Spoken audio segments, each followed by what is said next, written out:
25ခုနှစ်ဆောင်းဦးရာသီအတွက်လူနာသတင်းလွှာ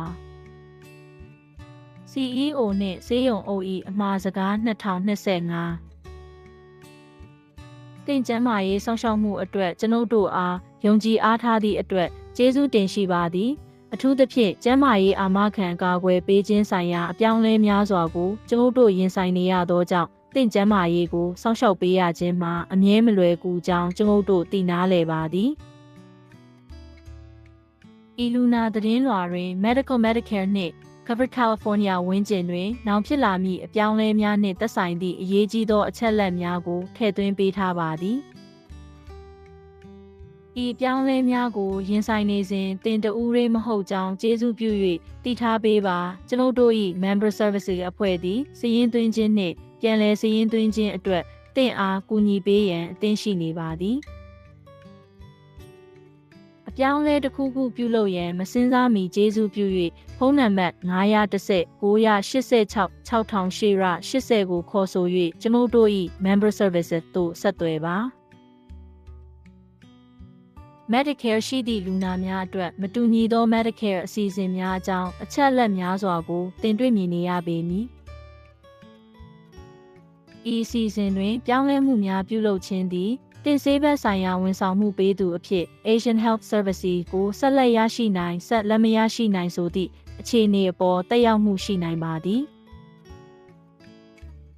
ယင်းသည်တင်ပြသနိုင်သောအထူးကုများနှင့်မြည်သည့်ဆေးဝါးများကိုအစီအစဉ်ဖြင့်အာမခံကာကွယ်ပေးနိုင်သည်ဆိုသည့်အပေါ်တွင်လည်းတက်ရောက်မှုရှိနိုင်ပါသည်။တင့်တွင်မေးစရာများရှိပါကကျေးဇူးပြု၍ဖုန်းနံပါတ်910 986 6800 80ကိုခေါ်ဆို၍ကျွန်ုပ်တို့၏member services သို့ဆက်သွယ်ပါ။ကာကွယ်ဆေးများနှင့်ပတ်သက်၍ကျွန်ုပ်တို့၏ကျန်းမာရေးစောင့်ရှောက်မှုပေးသူများသည်ကယ်လီဖိုးနီးယားပြည်နယ်လမ်းညွှန်ချက်များနှင့်ဥပဒေများနှင့်အညီအကြံပြုထားသောကာကွယ်ဆေးအမျိုးအစားများတစ်ခါတောက်ဆေးပမာဏနှင့်တောက်သုံးရန်အကြိမ်နှင့်ကာကွယ်ဆေးထိုးရမည့်အချိန်များအတိုင်းကာကွယ်ဆေးထိုးခြင်းဆိုင်ရာဝန်ဆောင်မှုများပေးပါသည်ယခုအချိန်တွင်မီဒီယာများတွင်ကာကွယ်ဆေးများနှင့်ကျန်းမာရေးစောင့်ရှောက်မှုများနှင့်ပတ်သက်၍သတင်းမျိုးမျိုးထွက်ခြင်းကြောင့်စိတ်ရှုပ်ထွေးစေနိုင်တော်လဲ Asian Health Services ဆေးဘက်ဆိုင်ရာအကြံပြုချက်များနှင့်အရွယ်ရောက်ပြီးသူများကလေးများနှင့်မိသားစုများအားကာကွယ်ဆေးများထိုးပေးခြင်းသည်မပြောင်းလဲဘဲအရင်အတိုင်းရှိနေပါသည်နှစ်90ကျော်ကြာသည့်တိုင်အောင်ကျွန်ုပ်တို့၏ပန်းတိုင်မှာမေတ္တာဂရုဏာတရားကြီးမားသောအရေးသွေးမြင့်ကျန်းမာရေးစောင့်ရှောက်မှုကိုတင်ရရှိကြောင်းသိချစေရန်ဖြစ်ပါသည်ပြောင်းလဲများစွာနှင့်မရေရာမတေချာမှုများစွာဖြစ်ပေါ်လာမည်ကိုကျွန်ုပ်တို့သိနာလေတော့လဲတင့်အတွက်ကျွန်ုပ်တို့အမြဲရှိနေပါသည်ဆေးစစ်ခြင်းအတွက်ဖြစ်စေသွားနှင့်ခံတွင်းဆောင်ရှောက်မှုအတွက်ဖြစ်စေအပြုအမူဆိုင်ရာကျန်းမာရေးပံ့ပိုးမှုအတွက်ဖြစ်စေသို့မဟုတ်အစားအသောက်အိမ်ယာသို့မဟုတ်ဥပဒေရေးရာပံ့ပိုးကူညီမှုတို့ချိတ်ဆက်ခြင်းဆိုင်ရာအကူအညီများအတွက်ဖြစ်စေကျွန်ုပ်တို့အဖွဲ့သည်တင်နှင့်တင့်မိသားစုအတွက်အမြဲရှိနေပါသည်တင့်ကျန်းမာရေးပိုကောင်းလာစေရန်အတွက်တင်ဦးတည်သွားနေသည့်လမ်းကြောင်းတွင်ကျွန်ုပ်တို့အားအတူပါဝင်ခွင့်ပေးသည့်အတွက်ကျွန်ုပ်တို့၏ဝန်ဆောင်မှုပေးသူအယောက်600နှင့်ဝန်ထမ်းများကိုစားကျေးဇူးတင်ရှိပါသည်ကျွန်ုပ်တို့သည်လူတိုင်းအတွက်ပို၍ခိုင်မာအားကောင်းသောမိသားစုများနှင့်ပို၍ကောင်းမွန်သောလူအတိုင်းဝိုင်းတစ်ခုဖြစ်လာစေရန်အတူတကွတည်ဆောက်လျက်ရှိပါသည်ဆေးဘက်ဆိုင်ရာ update medical ဆိုင်ရာအရေးကြီးသောပြောင်းလဲမှုများသည်ဇန်နဝါရီ1ရက်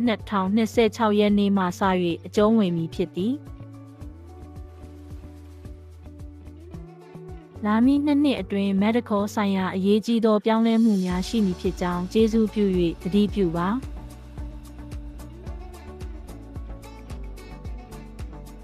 ပထမဆုံးအရေးကြီးသောပြောင်းလဲမှုမှာဇန်နဝါရီလ1ရက်2026ရက်နေ့မှစတင်၍လူဝင်မှုကြီးကြပ်ရေးအခြေအနေချို့ကြောင့်နေထိုင်သူများ၏စာရင်းသွင်းမှုကိုပိတ်သိမ်းခြင်းသို့မဟုတ်နေထိုင်သူအသစ်များစာရင်းမသွင်းနိုင်တော့ခြင်း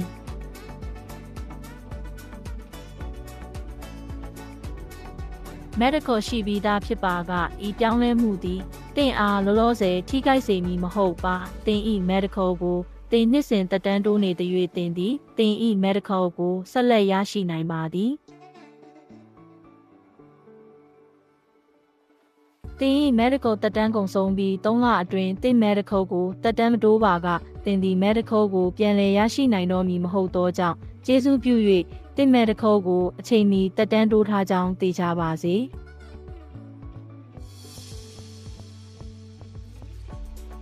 As member services သည်တင်ဤ medical တက်တန်းတိုးခြင်းလုပ်ငန်းစဉ်ကိုအကူအညီပေးနိုင်ပါသည်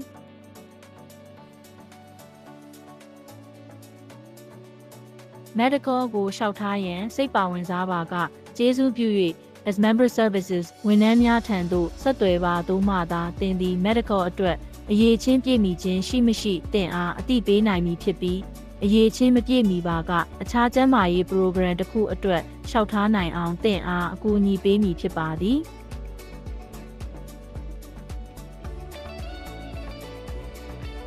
ဒုတိယအရေးကြီးသောပြောင်းလဲမှုမှာအောက်ပါအခြေအနေနှစ်ခုလုံးသည်တင်နှင့်သက်ဆိုင်ပါကတင်သည် medical အတွက်အရေးချင်းပြည့်မီမည်မဟုတ်ပါ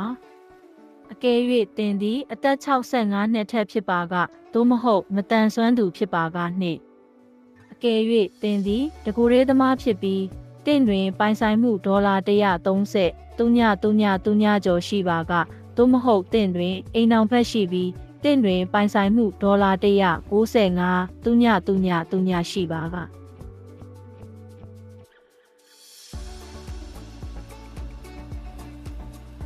တင်သည် medical အတွက်အရေးချင်းမပြည့်မီလျင်တောင်မှပင်တင်သည်အခြား program များအတွက်အရေးချင်းပြည့်မီနိုင်ပါသည် Federal စည်းရဲနွမ်းပါမှုအဆင့်၏နှစ်ရအဝင်ငွေရှိသူများအတွက်နှင့် Alameda County တွင်နေထိုင်သူများအတွက်တင်သည် Alameda County Health Path ကျန်းမာရေး program အတွက်အရေးချင်းပြည့်မီနိုင်ပါသည်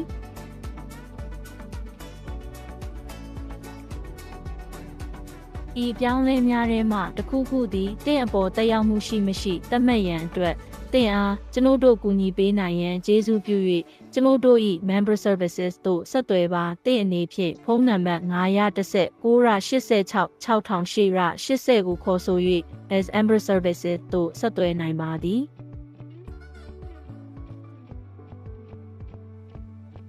တဲ့အနေဖြင့်အရေးချင်းပြည့်မီနိုင်သည့်အရာများကိုသင်နားလည်အောင်ကူညီပေးနိုင်ရန်ကျွန်ုပ်တို့သည် Medical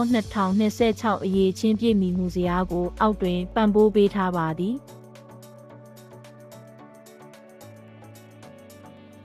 Medical 2026အရေးချင်းပြည့်မီမှုစရာ Satisfactory Immigration Status SIS ဆိုသည်မှာ medical ကဲ့သို့သောအစိုးရအကျိုးခံစားခွင့်အချို့ကိုရရှိနိုင်ရန်အတွက်တဦးချင်းကိုအရေးချင်းပြည့်မီအောင်လုပ်ပေးသည့်တရားဝင်လူဝင်မှုကြီးကြပ်ရေးအခြေအနေတစ်ခုဖြစ်သည်ယခုအချိန်တွင်တင့်တွင် medical ရှိပြီးသားဖြစ်ပါကတင်သည် SIS မဟုတ်လင်တောင်မှပင်ဇန်နဝါရီ1ရက်2026ခုနှစ်နောက်ပိုင်းတွင်တင်၏medical ကိုဆက်လက်တက်တန်းတိုးနိုင်ပါသေးသည်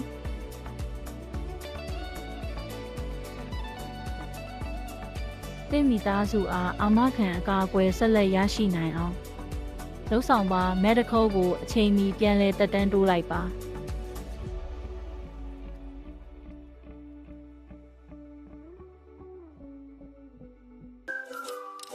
နည်းပညာရုံးချိန်များ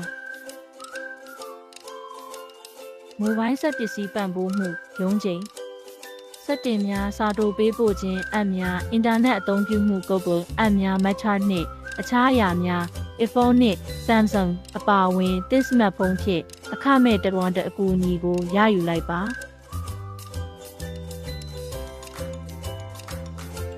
ကျေးဇူးပြု၍လစဉ်ပထမနှင့်စတုထကြာသပတေးနေ့တိုင်းနနက်9:30မှနေ့လယ်10:30အထိ318 Street Suite 300 Oaklandခါ94600 တွင်ကျွန်ုပ်တို့နှင့်ပူးပေါင်းပါ9399352သို့မဟုတ်939913948တွင်ကျွန်ုပ်တို့ထံဖုန်းခေါ်ဆိုပါလမ်းလျှောက်ဝင်ရောက်မှုကိုကြိုဆိုပါရယ်ချင်းဆိုမှုပြုလုပ်ရန်ဖုန်းခေါ်ဆိုပါသို့မဟုတ်အပုတ်ကိုစတင်ဖတ်ပါရဲရွာဘေးကင်းလုံခြုံရေးသတိပေးချက်Asian Health Services တွင်ကျွန်ုပ်တို့သည်တင့်ကျန်းမာရေးနှင့်ဘေးကင်းလုံခြုံမှုကိုကျွန်ုပ်တို့၏စေကမ်းများတွင်သာမက Oakland ရဲရွာအနှံတွင်လည်းပံ့ပိုးကူညီရန်ကတိကဝတ်ပြုပါသည် ဤဒီမှာတင်းနှင့်တင်းချရသူများဘေးကင်းလုံခြုံစေရန်ကူညီနိုင်မည့်အကြံပြုချက်အချို့ဖြစ်သည်